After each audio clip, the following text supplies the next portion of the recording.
আজকে আগামী বছরের 2026-এর সরকারি ছুটির তালিকা অনুমোদন হয়েছে এবং সবচেয়ে যেটা ইম্পর্টেন্ট ছিল সেটা হচ্ছে আজকে গুম প্রতিরোধ এবং প্রতিরোধ অধ্যাদেশ 2025-এর চূড়ান্ত অনুমোদন হয়েছে। আমি গুম সম্পর্কে আগে প্রথমে বলি, এটা খুবই ইম্পর্টেন্ট একটা ল।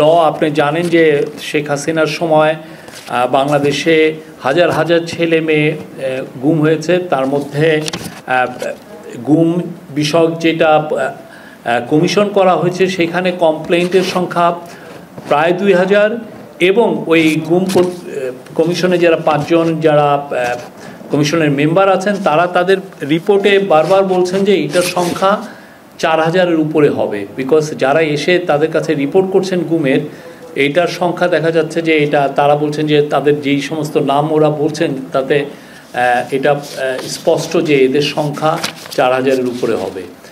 আর দেশে আয়নাঘর ছিল, আয়নাঘর ছিল, সেখানে এদেরকে রাখা হতো। অনেকে যারা গুম হয়েছেন কেউ কেউ ফিরে এসছেন, আবার অনেকে ফিরে আসেননি। আপনি জানেন বিএনপির অনেক কর্মী এখনও ফিরে আসেননি। তো এই গুমের উপরে আজকে গুম প্রতিরোধ এবং প্রতিকারের জন্য একটা ল, এটা অনেকদিন এটা নিয়ে যথেষ্ট ডিবেট হয়েছে, হওয়ার পর আজকে এটা চূড়ান্তভাবে অনুমোদন হয়েছে। এই অধ্যাদেশে গুমকে সংজ্ঞায়নের পাশাপাশি চলমান অপরাধ মানে কন্টিনিউম অফেন্স হিসাবে বিবেচনা করে মৃত্যুদণ্ড সহ কঠোর শাস্তির বিধান রাখা হয়েছে। 1, 2 গোপন আটক কেন্দ্র স্থাপন, আয়নাঘর যেগুলো আয়নাঘর নামে পরিচিত, স্থাপন ব্যবহারকে শাস্তিযোগ্য অপরাধ হিসেবে ঘোষণা করা হয়েছে। মানে আপনি স্থাপন এবং এটা ব্যবহারকে শাস্তিযোগ্য অপরাধ হিসাবে ঘোষণা করা হয়েছে। 3 জাতীয় মানবাধিকার কমিশন গুম সংক্রান্ত অভিযোগ গ্রহণ ও তদন্তের কমিশনকে গুম সংক্রান্ত অভিযোগ গ্রহণ ও তদন্তের ক্ষমতা প্রদান করা হয়েছে। 4 হচ্ছে খসড়া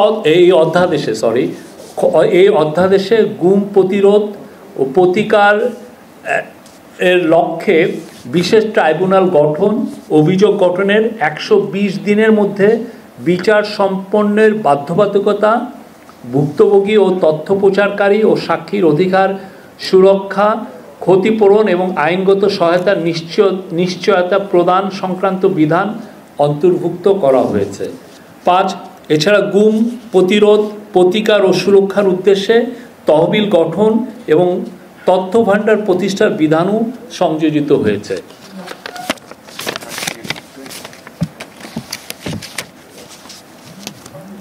আর আপনি জানেন যে এই গুম সংক্রান্ত একটা ইন্টারন্যাশনাল কনভেনশন আছে, যেটার নাম হচ্ছে international convention for the protection of all persons from enforced disappearance. এটা বাংলাদেশ গত বছর 29শে আগস্ট উপদেষ্টা পরিষদ এটার অ্যাপ্রুভ করেছেন এবং বাংলাদেশ এটার অংশীদার হয়েছে। এই অংশীদারের এই পুরো লটা এই কনভেনশনকে ফলো করে আমরা ওইটাকে স্ট্যান্ডার্ড মেনে আমরা এই লটা এই অধ্যাদেশটা তৈরি করা হয়েছে। আর এই অধ্যাদেশের উক্ত কনভেনশনের আলোকে এবং সংবিধানের সংরক্ষিত জীবন ও ব্যক্তি স্বাধীনতার অধিকার কার্য করার উদ্দেশ্যে গুম প্রতিরোধ প্রতিরক্ষা ও প্রতিরক্ষার জন্যই এই আইনটাকে করা হয়েছে, প্রণয়ন করা হয়েছে। এই ছিল এটা নিয়ে আপনি গত 30শে অক্টোবর এটা নিয়ে যথেষ্ট ডিবেট হয়, তারপরে অনেকগুলো বিষয় আসে, সেগুলো এই গত এক সপ্তাহে এটাকে ইনকর্পোরেট করে আজকে এটাকে ফাইনাল ক্যাবিনেটে আসে এবং এই ক্যাবিনেট প্রফেসর মোহাম্মদ ইউনূসের নেতৃত্বে এটাকে আজকে এটা অ্যাপ্রুভ করেছেন। এটা বাংলাদেশের একটা ঐতিহাসিক ল। এর ফলে বাংলাদেশে আর কোনো ফ্যাসিস্ট গভর্নমেন্ট এসে দেশে গুমের রাজত্ব চালাতে পারবে না এবং দেশের কোনো আয়নাঘর তৈরি হবে না। আর এছাড়া আজকে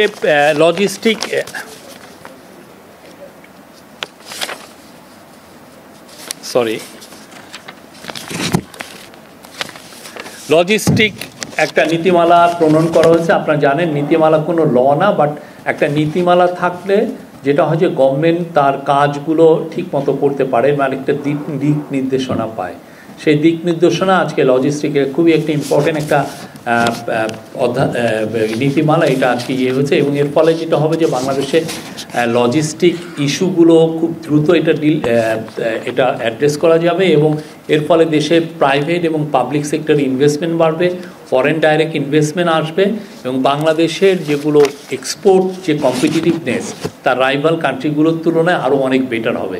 আপনি জানেন বাংলাদেশে আমরা যদি এখন একটা পণ্য রপ্তানি করতে যাই, সেটা চিটাং পোর্টেই দেখা যাচ্ছে যে কোনো সময় 11 দিনের মতো এটা পড়ে থাকতে হয়, তার শিপমেন্টে এত দেরি হয়। তো এই লজিস্টিক নীতিমালা যদি আমরা বাস্তবায়ন করতে পারি, তাহলে যেটা হবে যে বাংলাদেশে পণ্য পরিবহন এবং পণ্যর অ্যাভেলেবিলিটি এগুলো খুব দ্রুত সবার কাছে পৌঁছবে, এবং আমরা এক্সপোর্টও খুব দ্রুত করতে পারবো। সের ফলে যেটা হবে যে বিদেশি কোম্পানিগুলো মোর ইন্টারেস্টেড থাকবে বাংলাদেশে ইনভেস্ট করতে। তো এটা 2024 সালে এরকম একটা নীতি করা হয়েছিল, কিন্তু দেখা যাচ্ছে যে ওইটাকে আবার রিঅ্যাসেস করে একটা সচিব কমিটি রিঅ্যাসেস করে দেখেছে যে এটা এটা অনেক ইট ফেল শর্ট অফ এক্সপেকটেশন, এটার কিছুই এটা বেয়ার বোনস ছিল। এবং যেটা হয়েছে যে এটার পুরো 2-3 পৃষ্ঠা জুড়ে শেখ মুজিবের বন্দনা ছিল। এটা জুনে এটাকে চেঞ্জ করে এটা ট্রান্সপোর্ট এবং ব্রিজেস ডিভিশনের যে সচিব ছিলেন তৎকালীন এহসানুল হক, উনি এখন আমাদের জনপ্রশাসন সচিব, তার নেতৃত্বে একটি কমিটি গঠন করে, এবং কমিটি এই একটা ফাইনাল একটা ড্রাফট তৈরি করে। তো এইটা মূল ফোকাসটা হচ্ছে যে 2050 সালের মধ্যে আমাদের যে লজিস্টিক্যাল যে ইস্যুগুলো, আমরা ফোকাসটা থাকবে হচ্ছে মোর অন রেলওয়ে এবং নৌ পরিবহনের উপরে। আপনি জানেন বাংলাদেশের বিশাল পরিমাণ এখনও 3000-এর মতো কিলোমিটার ন্যাভিগেবল নৌ রুট আছে, এবং পরিবহন রেলও 3000 কিলোমিটার আছে, কিন্তু এটার আমরা ম্যাক্সিমাম ইউজ করতে পারি না। বিশেষ করে নৌয়ের ক্ষেত্রে দেখা যাচ্ছে যে 7 মাস আমাদের নদীগুলো খুব ভালো ন্যাভিগেবল থাকে, কিন্তু তারপর আমরা এটা ম্যাক্সিমাম ইউটিলাইজ করতে পারি না। এদের যাতে ম্যাক্সিমাম ইউটিলাইজেশন হয় সেই বিষয়ে এটা জোরদার করা হয়েছে। আর এইখানে ইনভেস্টমেন্টগুলো প্রাইভেটও আসতে পারে, পাবলিক ইনভেস্টমেন্ট এবং বা পিপিপি মানে প্রাইভেট পাবলিক পার্টনারশিপ মডেলেও ইনভেস্টমেন্ট এখানে সহায়তার এনকারেজমেন্ট করা হয়েছে।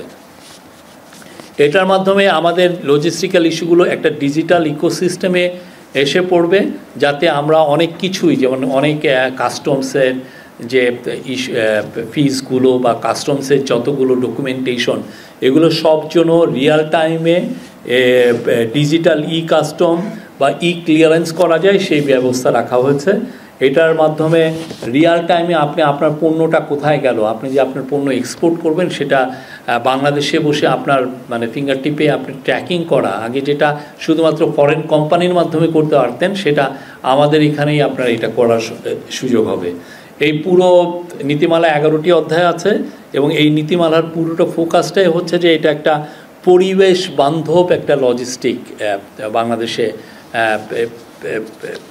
এটা ইনশোর করা হচ্ছে। এই ছিল আজকে। আর ছুটি নিয়ে অ্যাপ্রুভাল হয়েছে। আগামী বছর এক্সিকিউটিভ আদেশ এবং সাধারণ নির্বাহী আদেশে এবং সাধারণ ছুটি হচ্ছে মোট 28 দিন ছিল, কিন্তু তার মধ্যে 9 দিন হচ্ছে শুক্র শনিবার, সেই জন্য অ্যাকচুয়াল ছুটিটা হবে যেটা উইকডেতে পড়েছে সেটা হলো 17 দিন। এটা আজকে অ্যাপ্রুভ হয়েছে। Thank you.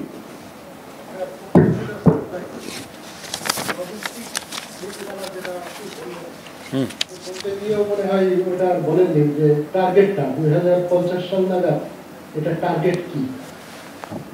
2050 সাল নাগাদ আমাদের যাতে আমরা প্রায়োরিটিগুলো বা আমাদের ফোকাসটা যাতে আমরা অনেক বেশি আমাদের যে লজিস্টিক, আমরা দেখেন পুরো রোড সেন্ট্রিক একটা আমাদের ট্রান্সপোর্ট ব্যবস্থা তৈরি হয়েছে।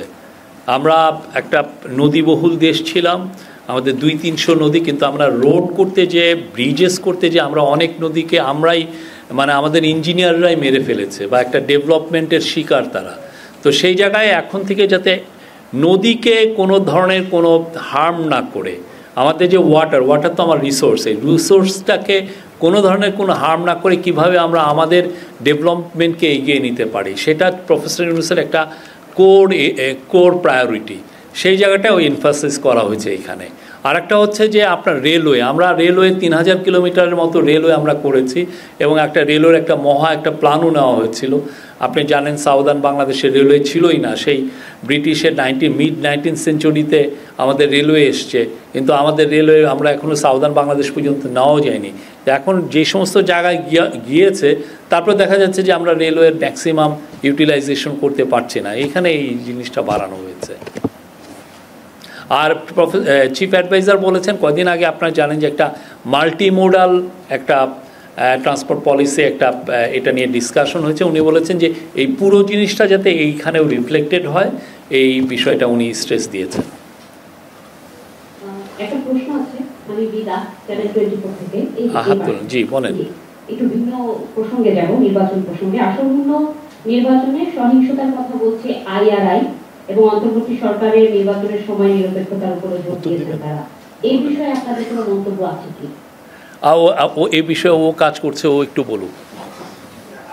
আচ্ছা, আসন্ন নির্বাচন নিয়ে মাননীয় প্রধান উপদেষ্টা যখন থেকেই নির্বাচনের বিষয়ে ডেট ঘোষণা করা বা নির্বাচন কবে হবে এই বিষয়গুলি বলছেন, একই সঙ্গে এর মধ্যে প্রধান উপদেষ্টা রাজনৈতিক দলগুলির সঙ্গে যে সমস্ত বৈঠক করেছেন সেখানেও বারবার সরকারের দিক থেকে বলা হয়েছে আগামী নির্বাচনকে সামনে রেখে কারা কিভাবে নির্বাচন বানচাল করার জন্য নানান ধরনের ষড়যন্ত্র করবে সে বিষয়ে মোটামুটি জাতি অবগত, এবং সরকারের দিক থেকে যেটা করার, সরকার এই পরিস্থিতি মোকাবেলার জন্য যাবতীয় সকল ধরনের প্রস্তুতি নিচ্ছে। IRI যে ফাইন্ডিংস বা আশঙ্কার কথা আপনি বলছেন, এটার সঙ্গে সরকারের কোনো দ্বিমত নেই। সরকারও এই সমস্ত বিষয়ে অবগত রয়েছে এবং সে বিষয়ে সক্রিয়ভাবেই যে সমস্ত প্রস্তুতি নেওয়া দরকার সেগুলি নিচ্ছে। আমি তারই আজকের পত্রিকায় জুলাই সনদ বাস্তবায়নের যে বিষয়টা আদেশ 4 দিন তো হয়ে গেল, কোনো অগ্রগতি বা আজকে মিটিং আলোচনা হয়েছে কিনা এটা নিয়ে আদেশ? এটা আনঅফিসিয়ালি কিছু তো ডিসকাশন হচ্ছে। আমরা তাদের জন্য তো একটা 7টা দিন তাদেরকে বলা হয়েছে। এখন যদি পলিটিক্যাল পার্টিগুলো যদি কোনো ডিসিশন না নেন তাহলে তো আমরা আগেই যে আমাদের ল অ্যাডভাইজার তো বলেছিলেন যে সেক্ষেত্রে ইন্টারিম গভর্নমেন্ট নিজে একটা ডিসিশন নেবে। আর এই কী ডিসিশন হবে সেই বিষয়েও এখন প্রস্তুতিমূলক অনেক মিটিং হচ্ছে। বাট আমরা আশা করব পলিটিক্যাল পার্টিগুলো তারা নিজেরাই এই পুরো বিষয়গুলো একটা ডিসিশনে আসবেন এবং আমরা যাতে খুব দ্রুতই নির্বাচনী ক্যাম্পেইনে নির্বাচনের যেই স্টেজ তৈরি হয়েছে সেখানে যেন পুরো জাতি এখন নির্বাচনের জন্য অধীর আগ্রহে আছে।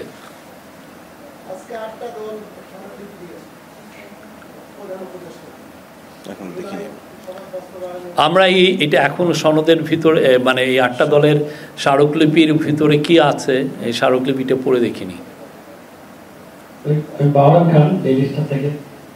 গুম প্রতিরোধ এবং প্রতিকার আইনের যে কয়েকটা বিষয় যদি একটু ধরনের শাস্তি আছে একটু বলেন, যে গোপন আটক কেন্দ্র স্থাপন এবং ব্যবহার। আমরা বলেছি সর্বোচ্চ শাস্তি মৃত্যুদণ্ড। এখন প্রত্যেকটা তো ধরে আমি বলতে পারবো না, বাট এখানে গুমের সাথে জড়িত এটার সর্বোচ্চ এই বিষয়ে কেউ যদি কনভিক্টেড হন তাহলে সেক্ষেত্রে সর্বোচ্চ শাস্তি মৃত্যুদণ্ড। এটা আইন মন্ত্রণালয় আপনাদেরকে খসড়াটা দিবেন।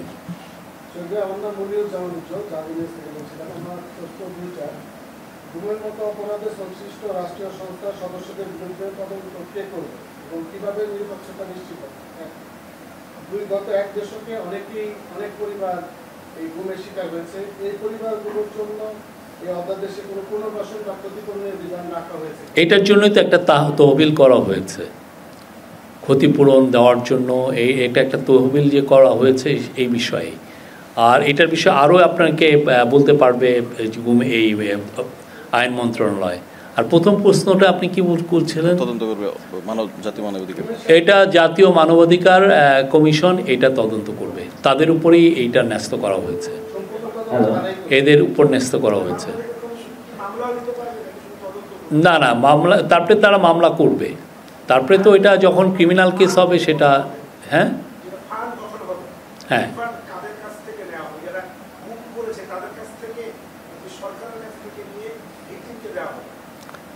এটা আপনি জিজ্ঞেস করতে পারবেন, এটা নীতিমালায় আরো পরিষ্কার হবে। আমার মনে হয় এটা গভর্নমেন্টই এই ফান্ডে টাকাটা দিবে। শাওন বলছিলাম, আমি যেটা একটু জানতে চাচ্ছি যে গুম কমিশনের যে অনেক মেম্বারই বিভিন্ন সময় আমাদের কাছে বলেছেন যে বিশেষ করে গোয়েন্দা সংস্থা বা আইন শৃঙ্খলা বাহিনীর কাছ থেকে তারা তথ্য পান না, তদন্তের ক্ষেত্রে তাদের অনেক সমস্যা হয়। নতুন এই আইনে যদিও আইনটা আমরা পুরো পাচ্ছি না, তো সেক্ষেত্রে আপনার কাছে জানতে চাচ্ছি এই জায়গাটুকু দূরীকরণে কতটুকু থাকছে এই নতুন আইন অধ্যাদেশে? আমরা এরকম যে তারা যে তাদের কোঅপারেশন পাচ্ছেন না সে বিষয়টা আমরা অতটা অবগত না। আমরা যেটা জানি যে আমরা যথেষ্ট অনেকেই কোঅপারেট করছেন এবং তার রিফ্লেকশন আমরা তাদের যে 2টা রিপোর্ট যেটা তারা অলরেডি পাবলিশ করেছেন সেখানে কিন্তু এটা রিফ্লেকশন দেখা যাচ্ছে। আমি আইসি মোহাম্মদ সবুজ, যমুনা টেলিভিশন থেকে। ভাই, আজকে যমুনা টেলিভিশনে একটা বিশেষ প্রতিবেদন দিয়েছে যেটাতে দেখানো হয়েছে বা প্রমাণ পাওয়া গেছে যে খতিয়ে দেখবে সংশ্লিষ্ট প্রতিষ্ঠান বাংলাদেশ ব্যাংক এবং জাল টাকা ঢুকছে এবং এটা যদি এইভাবে ঢুকে সেক্ষেত্রে আগামী নির্বাচনে এই জাল টাকা বিপুল পরিমাণে ঢুকেছে, এই জাল টাকা ব্যবহার হতে পারে কিনা এবং এটা প্রতিরোধে সরকারের পুরো জিনিসটাই খতিয়ে দেখছে আইন শৃঙ্খলা প্রতিষ্ঠান। এগুলো বিষয়ের জন্য ডেডিকেটেড সংস্থা আছে, তারা এটা দেখছে। এটা অবশ্যই এটা তারা তাদের আর্জেন্টলি এগুলো দেখছেন, এই বিষয়গুলো সিরিয়াসলি দেখছেন। আর কিছু? থ্যাংক ইউ ভাই। ওকে, ছেড়ে দাও। হেই এটা যেটা লেখা আছে সেটা আপনাদেরকে আমি পড়েছি। এটার মধ্যে তদন্ত সম্পন্ন করা আর কি, এই কথা হচ্ছে। হ্যাঁ, তদন্ত সম্পন্ন, এটা বাধ্যবাধকতা করা হয়েছে। ট্রাইব্যুনাল গঠনের পর 120 দিনের মধ্যে, ট্রাইব্যুনাল গঠনের পর 120 দিনের মধ্যে আরেকবার পড়ে শোনাই। আবার আমি পড়ে শোনাই। অধ্যাদেশে গুম প্রতিরোধ, প্রতিকার ও সুরক্ষার লক্ষ্যে বিশেষ ট্রাইব্যুনাল গঠন, অভিযোগ গঠনের 120 দিনের মধ্যে বিচার সম্পন্নের বাধ্যবাধকতা, ভুক্তভোগী, তথ্য প্রচারকারী ও সাক্ষীর অধিকার সুরক্ষা, ক্ষতিপূরণ এবং আইনগত সহায়তার নিশ্চয়তা প্রদান সংক্রান্ত বিধান অন্তর্ভুক্ত করা হয়েছে। ঠিক আছে, অর্থাৎ বিচারটা 120 দিনের মধ্যে শেষ করবে ট্রাইব্যুনাল। এটা কোর্ট ডিসাইড করবে এটা 120 দিনে সম্ভব কিনা। বাট আমরা যেটা মনে করি এর ফলে বাংলাদেশে আর আমাদের ফিউচার জেনারেশন আর ইনশাল্লাহ কোনো গুম দেখবে না। বাংলাদেশে এই রকম এর চেয়ে বড় crime, it's a crime against humanity, এটা আর কেউ রিপিট করবে না, আমরা এটাই আশা করি। এটা একটা ঐতিহাসিক একটা অধ্যাদেশ এবং এইটা আমাদের এই যে পুরো শেখ হাসিনার যে পুরো 15 বছরে যারা গুমের শিকার হয়েছেন তাদের যে ক্যাম্পেইন, মায়ের ডাক ক্যাম্পেইন করেছেন, তাদের এই ক্যাম্পেইনের এইটা ফসল। পুরো হিউম্যান রাইটস গ্রুপগুলো যারা এটা নিয়ে কাজ করেছেন তারা এটা নিয়ে অনেক বছর ধরে লেগেছিলেন। Thank you.